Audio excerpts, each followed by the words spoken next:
Prime Minister Mark Carney is headed back to Washington for his second high-stakes Oval Office meeting. The last one was cordial. Canada's a very special place to me. We haven't really had a lot of luck with Canada. I think Canada could be one where they'll just pay tariff. Will the Prime Minister have better luck this time, and what happens if he can't secure any trade relief? It is another cool October morning in Washington, and the familiar motorcade pulls up once again at the gates of the White House.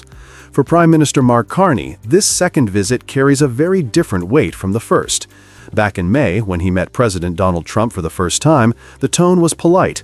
Cameras captured handshakes and talk of friendship. But 5 months later, the atmosphere has changed. Since that first meeting, the United States has expanded tariffs on Canadian goods, increasing pressure on industries that once depended on the open flow of trade across the world's longest border. Canada's steel and aluminum now face heavy duties. Lumber producers are paying as much as 45% on shipments to the U.S.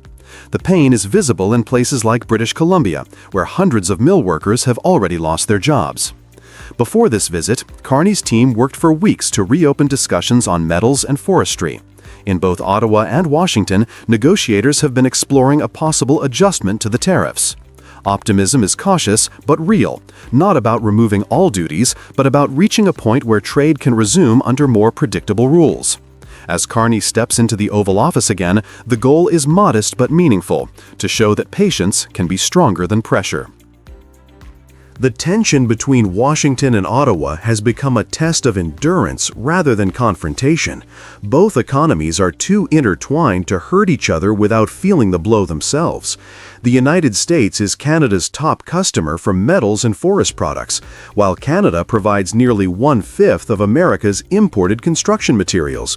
Every new tariff ricochets through that shared supply chain. Trump's latest duties on steel, aluminum, and lumber have done more than raise trade numbers. They have changed the cost of daily life. Official U.S. data show that the average price of Canadian lumber entering the American market is now nearly 50% higher than a year ago. Industry estimates suggest the increase adds between $9,000 and $11,000 to the cost of a single new home. In states already struggling with affordable housing and wildfire recovery, that spike is devastating. Canadian producers are struggling in parallel. Companies that once shipped 90% of their output south have been forced to cut staff and idle production lines.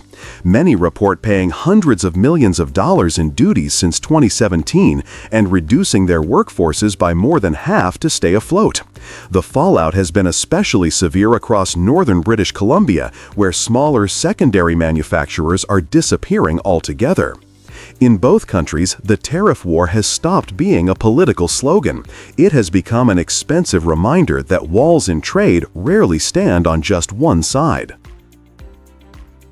The trade conflict soon became a political one. In Canada, Carney's leadership has been under scrutiny. Critics accuse him of failing to secure results while American tariffs on Canadian goods continue to climb.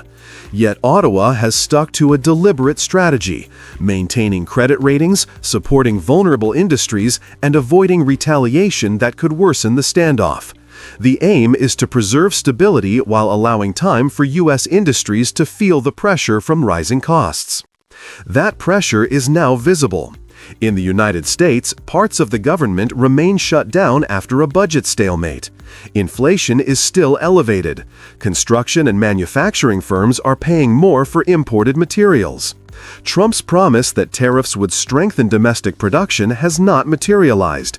Instead, companies face higher costs and tighter margins. Governors from industrial states like Michigan and Pennsylvania have publicly voiced concern over layoffs and supply disruptions. Business groups that once supported Trump's trade stance are now asking for predictability instead of punishment. Amid this shift, Carney's trip to Washington is no longer framed as a diplomatic courtesy, but as a stress test of Trump's economic agenda. The tariffs intended to make Canada yield are now exposing the weaknesses of America's own economy. As the October 7 meeting approaches, both governments are preparing for a narrow window of progress. The discussions are focused on stabilizing or lowering duties on steel and aluminum. Even a partial agreement could signal that the two countries are ready to pull back from escalation. If Washington agrees to minor tariff relief, it will be a recognition that the costs have become too high to ignore. Canada's measured and diplomatic posture contrasts sharply with Trump's confrontational approach. In Ottawa, attention is already turning to the 2026 review of the US-Mexico-Canada agreement. Carney's team aims to enter that process from a position of credibility, one built on persistence rather than political theater. Avoiding rash concessions today helps preserve leverage for tomorrow. Meanwhile, economic pressure in the U.S. is mounting. Builders warn of delayed housing projects, farmers face higher input costs, and retailers report rising prices for household goods. What began as an assertion of economic strength now looks increasingly like a policy of self-inflicted strain. If Carney succeeds in achieving even limited progress, it would not only bring short-term relief to Canadian industries, but also mark a turning point in perception. It would show that a smaller nation can withstand economic coercion, and that endurance can sometimes be the most powerful negotiation tool. Trade policy is rarely about numbers alone. It is about pride and perception.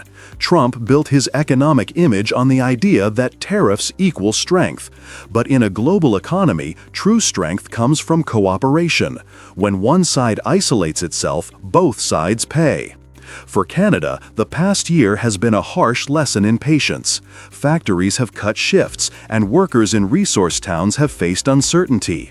Yet the government has avoided escalation, betting that restraint would outlast aggression. That patience is now showing results. In the U.S., business leaders and voters are increasingly seeing tariffs not as protection, but as taxes on their own livelihoods. Trump's effort to weaponize trade has exposed its limits. It has hurt allies more than rivals, raised domestic costs, and highlighted the fragility of American supply chains. Canada, meanwhile, has used the moment to diversify, expanding trade with Europe and Asia, supporting local refining projects, and investing in cleaner industrial capacity. As Carney's motorcade leaves Ottawa for Washington, the stakes are clear. This meeting is not only about metals, it is about whether cooperation can outlast confrontation. The trade war that began as a test of loyalty has turned into a test of endurance. Trump once believed that tariffs would make America rich. Instead, they have made the cost of power visible. For Canada, that realization may be the quiet victory it needed. The confrontation meant to weaken the country has only strengthened its resolve. And when Carney sits once again in the Oval Office, he will not come as a supplicant, but as a partner reminding the United States that shared prosperity, not rivalry, is the foundation of true strength. Don't push a Canadian too far. I mean, push too far. Push too far. Push too far by someone who's richer, someone who's more powerful, maybe a little more arrogant. I don't know. I can't think of an analogy. At the Toronto International Film Festival this year, the spotlight was not only on cinema, it was also on Canada's Prime Minister Mark Carney. In a tribute speech, he recalled how Canadian actor John Candy often played characters who were pushed too far, who eventually stood up for themselves. Carney then added his own twist. He reminded the audience that Canadians, too, will not sit quietly when their sovereignty is challenged. On the surface, it was a celebration of film, but underneath it carried a pointed message. At a cultural festival known for its global reach, Carney sent a signal to Washington. Canada, he implied, will not be intimidated by Donald Trump's pressure. Using the language of film and humor, Carney transformed an art stage into a platform for political resistance. The timing of this remark matters. Only days earlier, the United States had raised tariffs on Canadian goods outside the USMCA framework from 25% to 35%. These measures, announced on August 1st under the International Emergency Economic Powers Act, struck industries like softwood lumber, steel, and aluminum. Trump called them reciprocal tariffs. For Canadian producers, they were a direct threat to their livelihoods. In this climate, Carney's line about being pushed too far was not entertainment. It was a response to escalating trade aggression. The Prime Minister had already introduced an $80 million regional tariff response initiative for small and medium-sized businesses in Atlantic Canada, helping them invest in new markets and storage systems to reach Europe and Asia.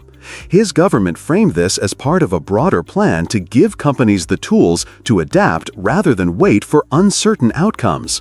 By placing humor and resilience side by side with practical support, Carney sent a clear message. Canada would not bow to Trump's tariffs, but would act with both defiance and preparation. That same week in Ontario, Carney expanded on this theme. He described the global trading system as experiencing not a transition, but a rupture. According to him, the United States had moved away from decades of free trade and returned to economic nationalism, with tariff rates at their highest since the Great Depression of the 1930s. These are not small adjustments. Supply chains built over generations are now being disrupted. Companies are holding back investment, and workers in multiple sectors are facing new uncertainty. Carney argued that Canada cannot afford to rely on one partner, even if that partner is the United States. His government announced a major projects office to fast-track infrastructure and energy projects, while reinforcing a Buy Canadian strategy to keep domestic demand strong. The purpose was not only to defend against U.S. tariffs, but also to reorient Canada toward a wider network of allies in Europe and Asia. Taken together, these steps underline a national strategy that goes beyond symbolic gestures. Carney's TIF remarks were a cultural prelude to a comprehensive economic plan. We're in a more dangerous, divided, and intolerant world. In Canada, our sovereignty, our identity has come under threat. And when Canadians heard those threats, they channeled their inner John Candy. Hope is not a strategy. It's time, as I said earlier, to control what we can control. The products we buy in Canada. Taking the time so our businesses can have what they need to adjust to new realities. This contrast with Donald Trump could not be sharper. In Washington, tariffs have become the hallmark of economic policy. By early August, global rates on over 60 countries ranged from 10 to 50%, with Trump even threatening 100% duties on semiconductors. The White House defended these as necessary to bring jobs home, but independent studies, including those from U.S. universities like Yale, have warned of rising household costs. In Ottawa, the response has been different. Carney's approach ties national pride with economic resilience. His choice of words at TIFF and his policy speeches afterward both reflect the same theme. Canada will defend its sovereignty by diversifying, investing, and standing together. What began as a tribute to an actor became a declaration of strategy. For Canadians, the message was unmistakable. Their Prime Minister used humor to mask steel, turning a festival of stories into a reminder that Canada is ready to write its own. Interfor announced that from September to December, they will reduce lumber production in North America. I think the frustrating thing is that so much faith has been put in the relationship between Canada and the U.S. over the last number of years, and to see your best friend turn on you and create an economic crisis to try to hurt you. One of the largest forestry companies in North America has just pulled back in a way that sends shockwaves across the border. Interfor announced it will cut lumber production by 145 million board feet between September and December. That is about 12% of its usual output, and the slowdown stretches across mills from Sault Ste. Marie to Elk Lake in Ontario. On the surface, it looks like a corporate adjustment to weak demand, but beneath it lies a political story, because the cutback is unfolding at the same time that U.S. tariffs on Canadian softwood lumber have been ratcheted higher. What was intended as a way to pressure Canada is now creating uncertainty for American builders who depend on this supply every single day. Interfor has explained that it is facing persistently weak market conditions and broad economic uncertainty. In late July and August, the U.S. Department of Commerce finalized anti-dumping and countervailing duties on Canadian lumber, pushing combined rates to between 20 and 34%. For exporters, these costs cut margins and discourage full production. At the ground level, the effects are clear. In Sault Ste. Marie, a third of workers were put on rotating schedules, collecting employment insurance for several weeks, while senior employees kept steady shifts. Families now live with unpredictable paychecks, a direct consequence of trade decisions at the border. The intention behind the tariffs was clear. By imposing heavy duties, Washington hoped to push Canada toward concessions in trade talks.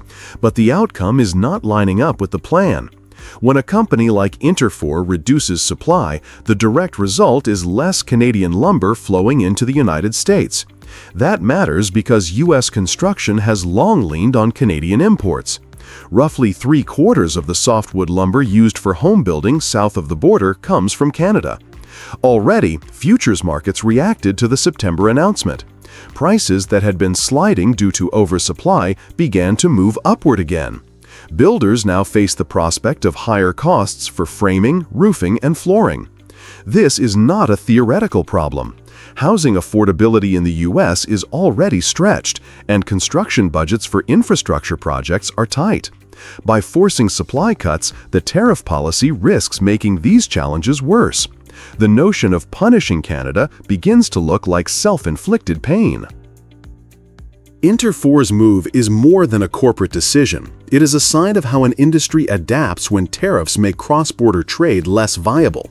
Instead of bending to U.S. pressure, Canadian producers are trimming output and exploring other markets, while Ottawa has stepped in with more than $1 billion Canadian dollars in sector support. The outcome is that American builders have fewer options, not more. Union leaders in Ontario warned that if Washington extends tariffs beyond softwood lumber to products like pulp or oriented strand board, Canada will be forced to escalate its response. That would set off a new round of retaliatory measures and deepen the divide between two economies that have long depended on each other. The lesson is straightforward. Tariffs on Canadian softwood lumber were designed to secure leverage. What they are delivering instead is rising volatility, fewer jobs on both sides of the border, and higher prices in the United States. The backfire is already visible, and it raises a deeper question. How long can Washington continue a strategy that undermines its own housing market while straining a trade relationship that has been central to North American growth for decades?